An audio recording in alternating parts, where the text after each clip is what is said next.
యేసుక్రీస్తు అనే వరుడు సంఘాన్ని ఎప్పుడు ఇష్టపడ్డాడో తెలుసా? శుభ్రంగా ఉన్నప్పుడా, మురికిగా ఉన్నప్పుడా? మురిగ్గా ఉన్నప్పుడు. ఇప్పుడు చాలా మంది ప్రేమించానని వెంటబడుతుంటారు. రెండు జనరస్లు ఉంటారు.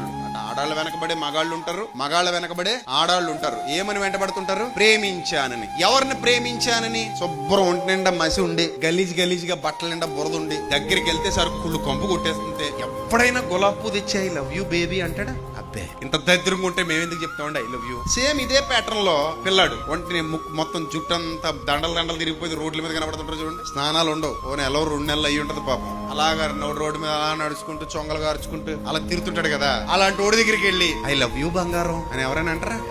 మీరు ఐ లవ్ యూ చెప్పాలంటే వాళ్ళు ఎలా ఉండాలి? పోనీ పెళ్లి చూపుల్లో ఇష్టపడాలంటే ఎలా ఉండాలి? శుభ్రంగా, అందంగా, మంచి క్వాలిటీ బట్టలతో కలకల తలతల మెరిసిపోతూ హ్యాండ్సమ్ గా ఉండాలి అబ్బాయిలైతే, బ్యూటిఫుల్ గా ఉండాలి అమ్మాయిలైతే. అలా ఉంటే నోట్లోంచి ఏమొస్తుంది?